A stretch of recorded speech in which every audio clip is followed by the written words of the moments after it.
আমাদের প্রথম কি নষ্ট হয়েছে? লা ইলাহা ইল্লাল্লাহ। আপনারা বলবেন হুজুর এটা কেমন কথা হলো?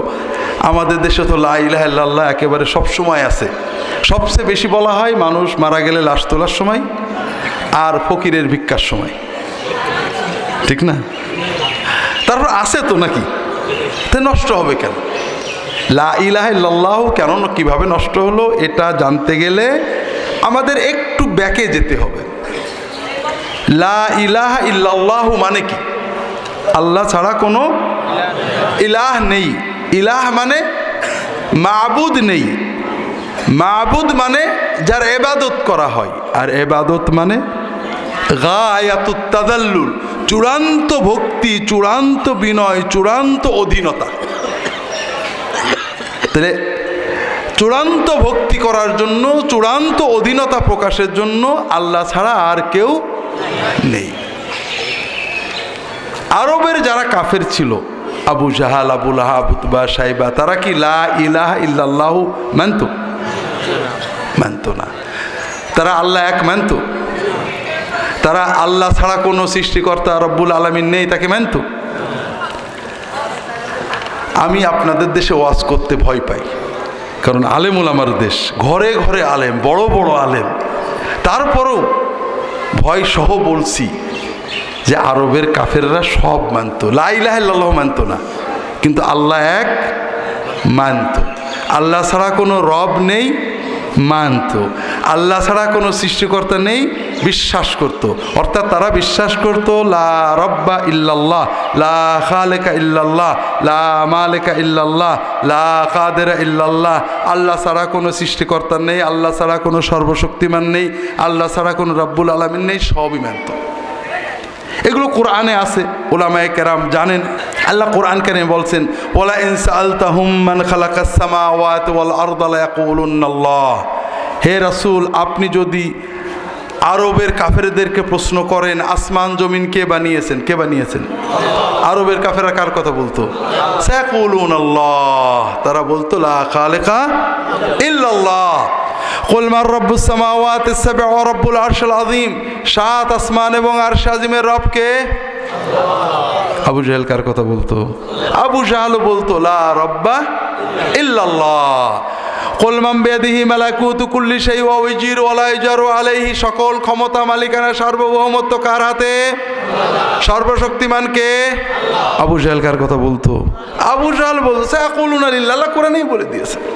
এরকম অনেক আছে। আবু জাহেল আল্লাহকে মাবুদ মানতো, লা ইলাহা ইল্লাল্লাহ মানে আল্লাহ ছাড়া কোনো মাবুদ নেই। আবু জাহেল বলতো আল্লাহু ইলাহুনা, আল্লাহ আমাদের মাবুদ। আবু জাহেল যে আল্লাহর ইবাদত করতো জানেন না? আবু জাহেল আল্লাহর ইবাদত করতো। আবু জাহেল আল্লাহর জন্য হজ করতো।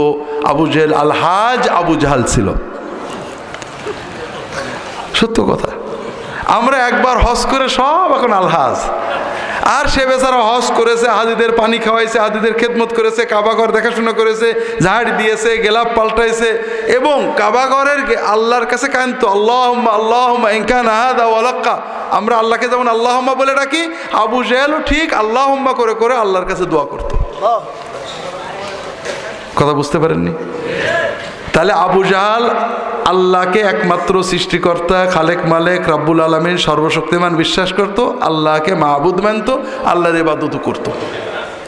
কিন্তু আল্লাহ ছাড়া কোনো মাবুদ নেই এটা মানত না।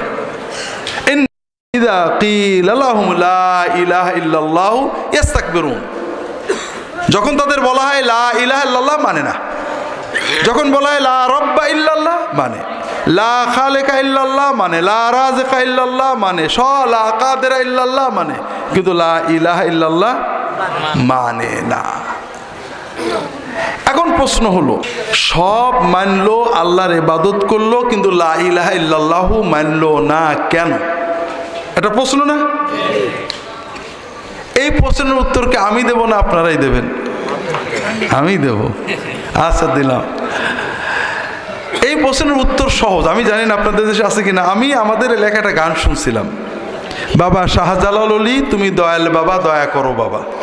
এরকম কোনো গান শুনেছেন আপনারা?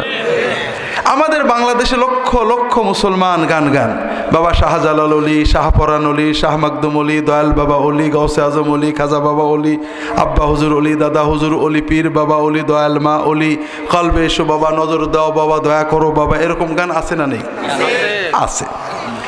এই যারা এই গানগুলো গান, তাদের কাছে যদি আপনি যে জিজ্ঞাসা করেন আমাদের সৃষ্টিকর্তাকে, কি বলবে?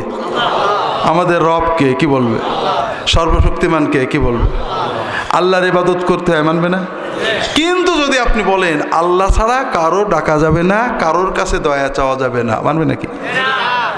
এই এক জায়গায় মতভেদ। আপনি শতভাগ আবু জাহাল চিনে ফেলেছেন, একদম অবিকল।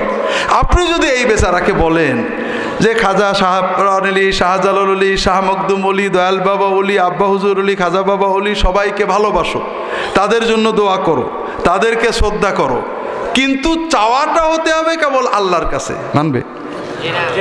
যদি আপনি বলেন যে দেখো খাজা বাবা অলি, দয়াল বাবা অলি, শাহজালাল অলি সবাই দয়াল, কিন্তু আল্লাহও তো দয়াল, আল্লাহ দয়াল না? কোরআনের প্রথম কথা কি? বিসমিল্লাহির রহমানির রহিম, মানে সবচেয়ে বড় মহা মহা মহা মহা দয়ালুকে। এখন যদি আপনি বলেন যে ঠিক আছে সবাই দয়ালু, দয়া বেশি কার? তা তুমি একটু বড় দয়ালুকে ডাকো, কি রাজি হবে? হবে না। আপনি আবু জাহাল শতভাগ চিনে ফেলেছেন। আবু জাহাল সব করতো, আল্লাহ মানতো, আল্লাহ একমাত্র সৃষ্টিকর্তা, খালেক মালেক রাব্বুল আলামিন মানতো, সব মানতো, আল্লাহর ইবাদত করত। তবে আবু জাহালের একটা বিশ্বাস ছিল, সেটা হলো আল্লাহ অনেক বড়, রাজাদিরাজ, মালিকুল মুলুক, আল্লাহর হজ করতে হবে, ওমরা করতে হবে, আল্লাহ যেটা আল্লাহ দিতে হবে। কিন্তু আল্লাহর নেক নজর পাওয়ার জন্য, আল্লাহর রহমত বরকত পাওয়ার জন্য, ছেলের অসুখ, মেয়ের অসুখ, ফসলে বরকত নেই, ব্যবসা বাণিজ্য ভালো যাচ্ছে না, অনেক গুনাহ করেছি, আল্লাহর কাছে মাপ নিয়ে নিতে হবে, আল্লাহ ডাইরেক্ট ডাকলে শুনবে না। যেমন একজন মহারাজা, মহামন্ত্রী, প্রধানমন্ত্রী, প্রেসিডেন্ট, তুমি তার কাছে ডাইরেক্ট যেতে পারো না, কি করতে হয়? মাধ্যম লাগে অবশ্যই। তার কোনো প্রিয়ভাজন ব্যক্তিকে তার মাধ্যমে যেতে হয়, ঠিক না ভাই? তো এরকম আল্লাহর কাছেও ওরকম মাধ্যম নিয়ে যেতে হবে। তোমার মতো গুনাহগারের কথা আল্লাহ শুনবে না। এই মাধ্যম কারা? আবু জাহেল কাদেরকে মাধ্যম মানত? জিব্রাইল, মিকাইল, আজরাইল, ইসরাফিল, নাম শুনেননি? ইব্রাহিম, ইসমাইল, মুসা, ঈসা, নাম শুনেননি? ইয়াগুস, ইয়াউক, সোয়া, নাসর, নাম শুনেননি? আল্লাহর ওলি ছিলেন, খুব বড় বড় ওলি ছিলেন, কোরআনে নাম আছে, হাদিসে নাম আছে। লাত, মানাত, উজ্জা, হবল, এই ধরনের যাদেরকে তারা জানতো যে আল্লাহর মাহবুব বান্দা, তাদেরকে মাধ্যম ধরত, ধরে তাদের মাজারে যেত, কবরে যেত, তাদের মূর্তি বানিয়ে নিত। মূর্তিটা তো মেন না, কিছুই নেই, একটা গাছের সামনে তাদের ধ্যান করত, তাদের ডাকতো বাবা ইব্রাহিম, মা ইয়াগুস, মা জিবরিল, বাবা ইয়াগুস, বিভিন্নভাবে ডাকাডাকি করতো, সেজদা করতো, গরু ছেড়ে দিত, মুরগি ছেড়ে দিত, উট জবাই করে দিত, তাদের ডাকতো। তারা বিশ্বাস করত যে এই আল্লাহর প্রিয় বান্দাদের যখন আমরা ডাকবো, রুহানিভাবে তারা ডাক শুনবেন এবং আমাদের যা বলবো তারা তাদের ভান্ডার থেকে দেবেন অথবা আল্লাহর কাছ থেকে চেয়ে এনে দেবেন। এই জন্য তারা আল্লাহর ইবাদতের পাশাপাশি আল্লাহর সকল প্রিয় বান্দাদের কিছু বন্দনা করত। মুহাম্মদ রাসূলুল্লাহ সাল্লাল্লাহু আলাইহি ওয়াসাল্লাম এসে কি বললেন? কোনো কিচ্ছু বলেননি। রাসূলুল্লাহ সাল্লাম তো নামাজের দাওয়াত দেননি, রোজার দাওয়াত দেননি, পর্দার কথা বলেননি, মদ খেতে নিষেধ বলেছেন নাকি? মক্কায় এগুলো বলেছেন? তিনি বললেন যে সব ঠিক আছে, তুমি ইয়াগুস, ইয়াউক, সোয়া, নাসর, ইব্রাহিম, ইসমাইল এদেরকে মহব্বত করো, এদের জন্য দোয়া করো, কিন্তু চাওয়া পাওয়া হবে কার কাছে? ইয়াকা না'বুদু। বাস, আবু জাহেল গেল রেগে। এত বড় বেয়াদব, এতকাল আমরা আল্লাহর মাহবুব বান্দাদের মাধ্যমে সব কিছু পেয়েছি, আর এ মাহবুব বান্দাদের সাথে বেয়াদবি করতে বলে, তাদের নাকি ভক্তি করা যাবে না বলে, এর ধর আর মার। কথাটা কি বুঝতে পেরেছেন? সামান্য ছোট্ট একটু সমস্যা ছিল। এখন প্রশ্ন হলো, আবু জাহাল যে যুক্তিতে মুহাম্মদ রাসূলুল্লাহ সাল্লাল্লাহু আলাইহি ওয়াসাল্লাম, এই জন্য থামলাম, গিরবনতা করেন না। আবু জাহাল যে যুক্তিতে রাসূলুল্লাহ সাল্লাল্লাহু আলাইহি ওয়াসাল্লামের দাওয়াত মানলো না, ওই যুক্তি কি বাংলাদেশে পাওয়া যায় কিনা? অল্প না বেশি? তাহলে লা ইলাহা ইল্লাল্লাহ ঠিক থাকলো কি করে?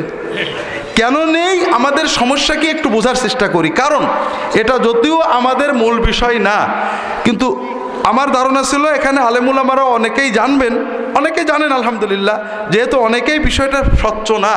এটা যদি ঠিক না হয় তাহলে বাকিগুলো ঠিক করে লাভ আছে নাকি? এটা একটু বোঝার চেষ্টা করি। অনেক সময় ভালো নিয়েতে খারাপ হয়ে যায়, একটু বোঝেন। আমরা অনেক সময় বলি বড় রাজা মন্ত্রীর কাছে ডাইরেক্ট যাওয়া যায় না, কি করে যেতে হয়? মাধ্যম লাগে। আল্লাহর কাছেও তো মাধ্যম লাগবে। কেন? আল্লাহ কি ডিসির সেও ছোট? ডিসির কাছে গেলেও তার পিএস এর পারমিশন নিতে হয়, একটা লোক নিতে হয়। আল্লাহ কি ডিসি সেও ছোট নাকি? তাহলে আল্লাহর কাছে আমরা কি করে ডাইরেক্ট যাবো? একটু বোঝেন ভালো করে। মানুষের কাছে সে মন্ত্রী হোক, মহারাজা হোক, ডিসি হোক, জজ হোক, আমরা যখন যাই কোনো লোক নিয়ে যেতে হয় দুটো কারণে। কয়টা কারণে? এক নম্বর, তিনি আমাকে চেনেন না, ঠিক না? আপনার এলাকার মন্ত্রী যদি আপনাকে খুব ভালো করে চেনেন তাহলে লোক নিয়ে যাওয়া লাগে নাকি? বরং আপনাকে অন্য লোকে নিয়ে যাবে, ঠিক না? হ্যাঁ, তাহলে আমাদের লোক নিতে হয় কারণ যার কাছে যাচ্ছে তিনি আমাকে চেনেন না, তিনি আমার ব্যাপারে জাহেল, জানে না। এই জন্য আমার ব্যাপারে তার সন্দেহ থাকবে, আমি সত্যি বলছি না মিথ্যা বলছি, আমি কোন দলের লোক, ভালো না মন্দ। একজন লোক যদি ইন্ট্রোডিউস করে দেয়, তিনি যদি অন্তরে মোটামুটি বুঝতে পারেন যে লোকটা ভালো, তখন তিনি আমার সাথে ভালো ট্রিটমেন্ট করবেন, ঠিক না? আল্লাহ তো এরকম, আল্লাহ তো আমাদের ব্যাপারে জানেন না, জানেন। তবে আল্লাহ তাআলার কোটি কোটি কোটি কোটি কোটি বান্দা, আল্লাহ নাউজুবিল্লাহ আস্তাগফিরুল্লাহ, হয়তো ঝাপসা জানেন। যদি কোনো হুজুর রিকমেন্ড করে দেন তাহলে আল্লাহ একটু ক্লিয়ার ভালো তাড়াতাড়ি বুঝতে পারবেন নাকি?